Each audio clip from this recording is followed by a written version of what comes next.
Inaanyayahan ko kayong lahat na tumayo para sa ating panalangin. Sa ngalan ng Ama, ng Anak, at ng Espiritu Santo. Amen. Sa ngalan ng Ama, ng Anak, at ng Espiritu Santo. Amen. Magandang hapon mga bata. Kumusta kayo ngayong araw? Mabuti naman kung gano'n. Bago kayo umupo, nais kong isaayos ninyo ang inyong upuan at pulutin ang mga basurang nakakalat sa sahig at itapon ito sa basurahan. At kung kayo ay tapos na, maaari na kayong umupo.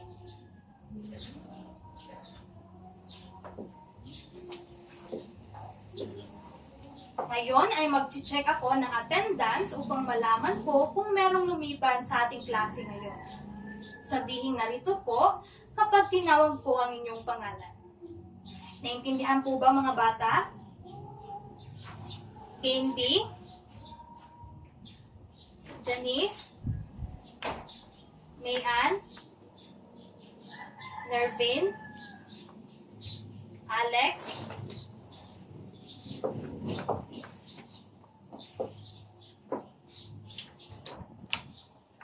hey, bago natin simulan ating talakayan ngayong hapon, ay nais kong basahin niyo ang 5 panuntunan na dapat nating sundin at gawin sa ating klase ngayong hapon.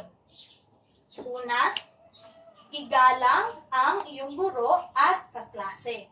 Pangalawa, makinig sa guro at kaklase habang nagsasalita.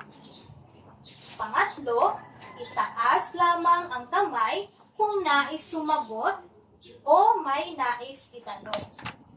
Pang-apat, iwasang gumawa ng ingay sa klase. At panghuli, makilahok sa mga gawain sa klase. Naintindihan ba mga bata ang ating 5 panuntunan? Mabuti naman kung ganon. Mga bata, natatandaan niyo pa ba ang ating tinalakay kahapon? Ano pa nga ang ating tinalakay kahapon? Tama, ang ating tinalakay kahapon ay tungkol sa pagsunod ng mga tuntunin ng pamayanan. Okay, mga bata, gusto niyo bang umawit? Kung gayon, ay inanyayahan ko kayong lahat na tumayo at umawit tayo ng awiting pinamagatang Maglinis Tayo. Gusto niyo ba yun mga bata? Kung gayon, ay magsimula na tayo.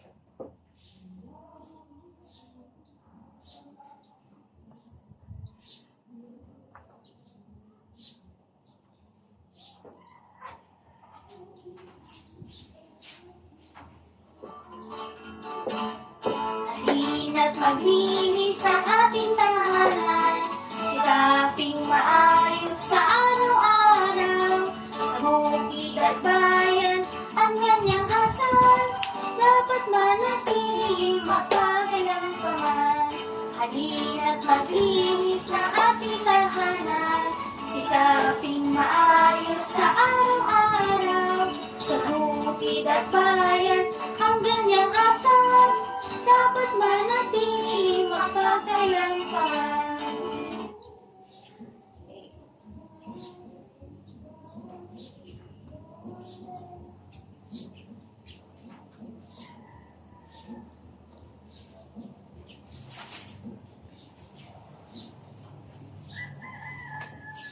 Nasiyahan ba kayo mga bata sa ating inawit? Mabuti naman kung gano'n.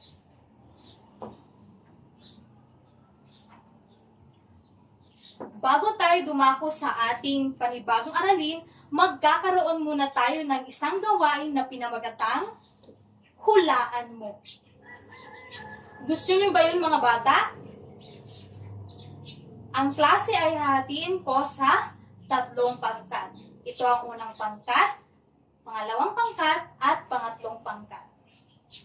bago tayo magsimula ay makinig muna kayo sa akin upang malaman nyo kung ano ang dapat nyong gawin sa inyong gawain. Okay.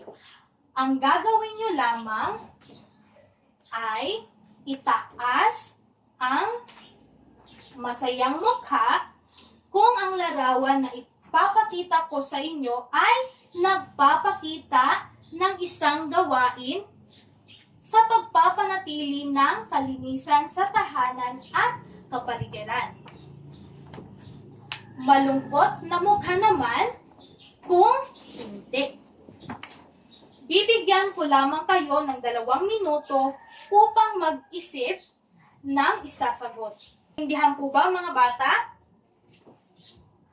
Okay.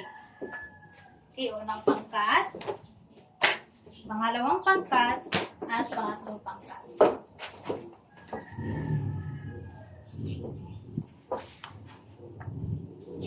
Handa na ba ang lahat? Okay.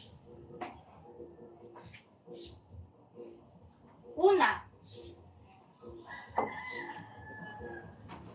ang tamang sagot ay okay, lahat kayo ay tama. Pangalawa naman,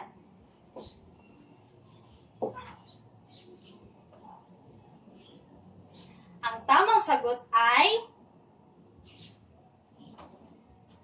tama kayong lahat. Pangatlo,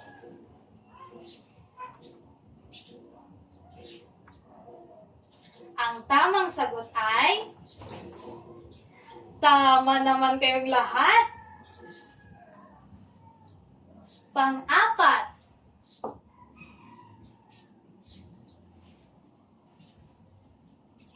ang tamang sagot ay tama na naman kayong lahat. Gagaling nyo talaga. Pang-5,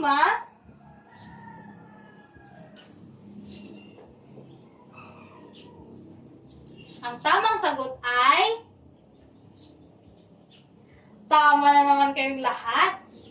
Okay, kayong lahat ay nakakuha ng mataas na puntos. Dahil dyan, bigyan nyo ng 5 palakpak ang inyong mga sarili. 1, 2, 3, 4, 5. Okay, narito ang mga tanong na batay sa ginawa nyo kanina. Unang tanong, batay sa inyong ginawa kanina, ano ang inyong napansin? Tama, paglilinis sa tahanan at kapaligiran. Ano pa? Tama, mga ginagawa at hindi dapat ginagawa sa pagpapanatili ng kalinisan sa tahanan at kapaligiran. Pangalawang tanong, ano naman ang mga paraan sa paglilinis na ginagawa ng mga tao na nakita nyo sa mga larawan? Tama, pagpulot at pagwawalis ng mga basura. Ano pa? Tama, paghugas ng pinggan. Pangatlong tanong, ano naman ang hindi dapat ginagawa? Tama, ang pagtapon ng basura sa ilog. Pang-4 na tanong, bakit mahalaga ang paglilinis sa tahanan at kapaligiran? Tama, upang tayo ay makaiwas sa sakit. Ano pa? Tama, upang mapanatili natin ang kalinisan ng ating tahanan at kapaligiran. Panghuling tanong, bilang isang bata, ikaw ba ay responsable sa paglilinis ng inyong tahanan at kapaligiran? Mabuti naman kung ganon. Lahat ng inyong mga sagot ay tama. Dahil dyan, bigyan nyo ang inyong mga sarili ng 5 palakpak. 1, 2, 3, 4, 5. Okay, mga bata, meron na ba kayong ideya kung ano ang ating tatalakayin ngayong araw? Paglinis ng tahanan? Ano pa? Paglinis ng kapaligiran? Okay, ang ating tatalakayin ngayong araw ay pagpapanatili ng kalinisan sa tahanan at kapaligiran. Layunin. Pagkatapos ng aralin, kayong mga mag-aaral ay Inaasahang una, natutukoy ang mga gawain sa pagpapanatili ng kalinisan sa tahanan at kapaligiran. Pangalawa, na isasagawa ang tamang paglilinis sa tahanan at kapaligiran. At panghuli, napapahalagahan ang kalinisan ng tahanan at kapaligiran. Okay. Kapag narinig nyo ang salitang paglilinis, ano ang inyong naiisip? Tama. Ang paglilinis ay isang gawain na dapat nating gawin araw-araw sa ating tahanan at kapaligiran upang mapanatili natin ang kalinisan. Ang paglilinis ng ating tahanan at kapaligiran ay isang pundasyon na kailangan nating ugaliin.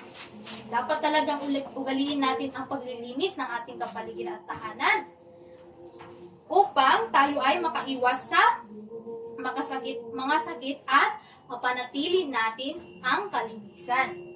Ang kalinisan ay nagsisimula sa tahanan. Ang tahanan at kapaligiran na malinis at maayos ay hindi lamang maganda sa paningin natin, sa halip nagpapakita rin ito ng isang disiplinadong mag-anak at mamamayan na may pagkakaisa. Ang kalinisan ng ating tahanan at kapaligiran ay makakamit lamang sa pamamagitan ng pagtutulungan ng bawat isa. Maraming paraan kung paanong mapanatiling malinis at maayos ang inyong tahanan at kapaligiran. Narito ang ilan sa mga gawain o paraan sa pagpapanatili ng kalinisan sa tahanan at kapaligiran. Okay. Una, pagwawalis. Pangalawa, wastong pagtapon ng basura. Pangatlo, pagpulot ng mga basura. Pang-apat, pakikilahok sa mga proyektong pangkalinisan. At panghuli, pagligpit ng mga gamit sa tahanan. Okay. Kapag ang inyong tahanan at kapaligiran ay napanatili ninyong malinis, siguradong hindi kayo magkakasakit. Diba, sinabi ko kanina, pag napanatili natin ugaliin natin ang paglilinis, tayo ay makakaiwas sa mga sakit. Okay, naiintindihan nyo ba mga batang ating tinalakay ngayon? Mabuti naman kung gano'n. Meron akong mga tanong na dapat niyong sagutin. Ano ba nga ang isang pundasyon na kailangan nating ugaliin? Tama, paglilinis ng ating tahanan at kapaligiran. Pangalawa, mahalaga ba ang paglilinis sa ating tahanan at kapaligiran? Bakit?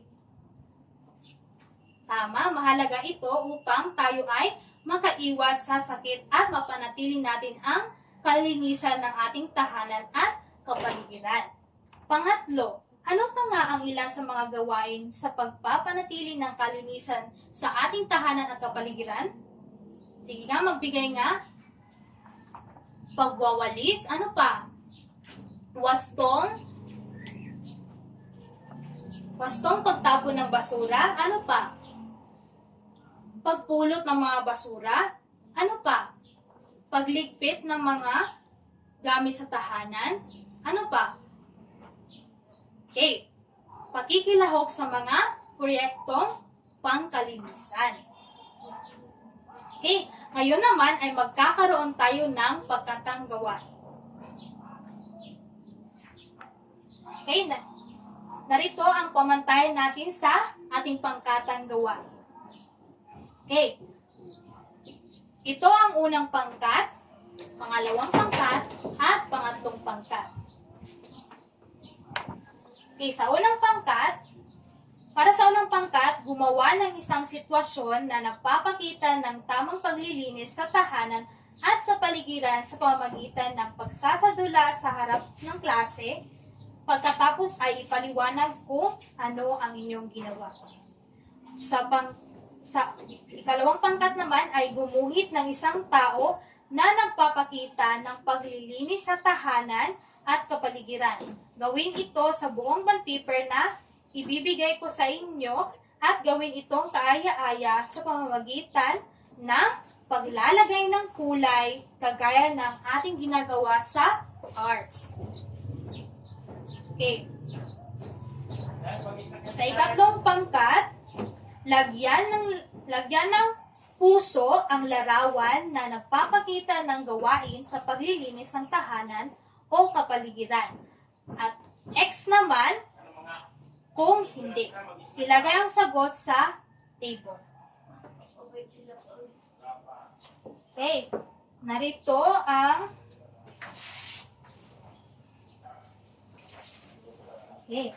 sa unang pangkat. Pangalawang pangkat at pangatlong pangkat. Okay. Bibigyan ko lamang kayo ng 2 minuto upang gawin ang inyong mga gawain. Naintindihan ba mga bata? Okay, magsimula na kayo.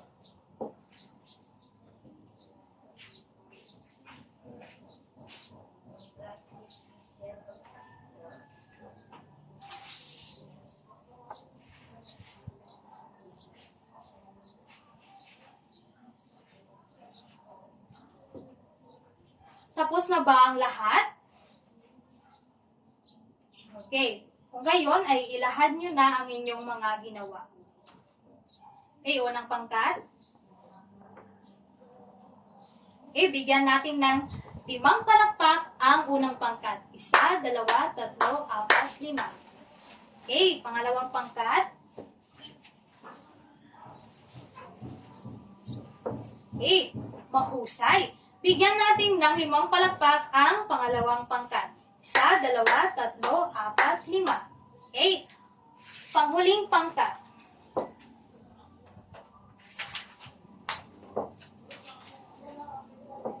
Okay, mahusay rin. Bigyan natin ng 5 palakpak ang pangatlong pangkat. 1, 2, 3, 4, 5. Okay.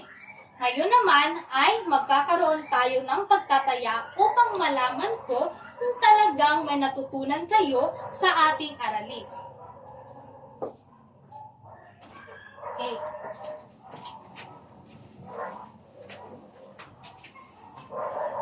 Okay. Ipasa sa yung mga kaklase. Okay. Okay.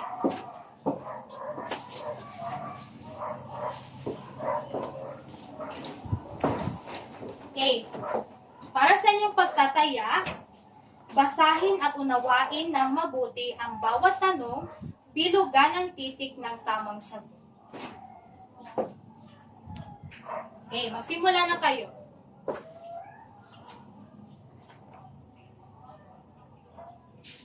Okay, tapos na ba ang lahat? Okay, hindi pa.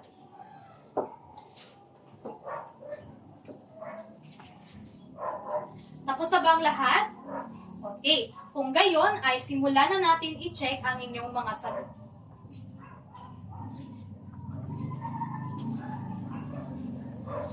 Okay, number 1. Saan nagsimula ang kalinisan? A. Sa lipunan. B. Sa paaralan. C. Sa tahanan. D. Sa simbahan. Anong yung sagot? Okay, ang tamang sagot ay sa tahanan. Pangalawa, alin sa mga sumusunod ang nagpapakita o nagsasagawa ng tamang paglilinis sa tahanan? A. Pagtatapon ng basura kahit saan. B. Pagwawalis ng tama sa loob at labas ng tahanan. C. Hayaan ang mga kalat sa sahig. D. Wala sa nabanggit. E ano yung sagot?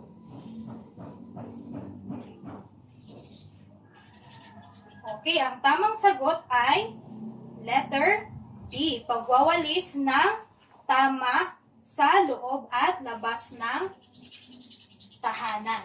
Okay, pangatlo. Paano mapapanatili ang kalinisan sa kapaligiran? A. Maling pagtrato sa kalikasan. B. Hayaan na lamang ang mga basurang nakakalat sa kapaligiran. C. Makilahok at tumulong sa mga proyektong pangkalinisan sa komunidad. D. Lilinisan ang paligid at itatapon ang basura sa ilog. Ano ang inyong sagot?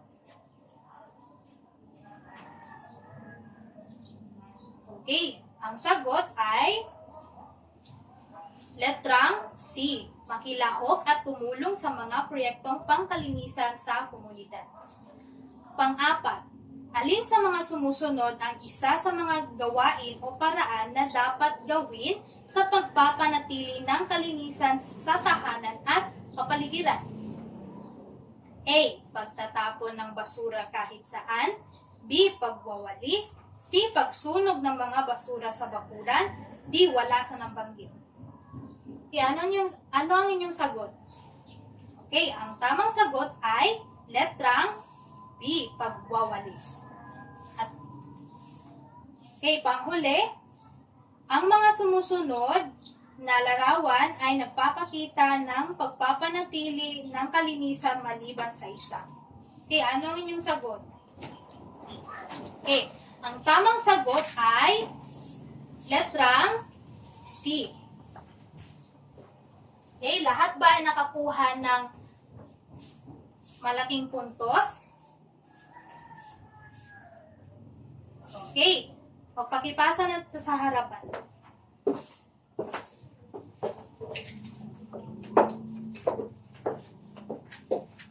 Okay. Ngayon naman, para sa iyong takdang aralin, ay gumupit ng isang larawan na nagpapakita ng pagkakaisa ng pamilya sa pagpapanatili ng kalinisan sa tahanan at idikit ito sa kahon. Isulat ang iyong saloobin sa ibaba ng kahon tungkol sa larawang iyong dinikit. Gawin ito sa buong papel ninyo. Naintindihan nyo ba ang ating takdang aralin? Okay. Mga bata, meron pa ba kayong katanungan hinggil sa ating tinalakay ngayon?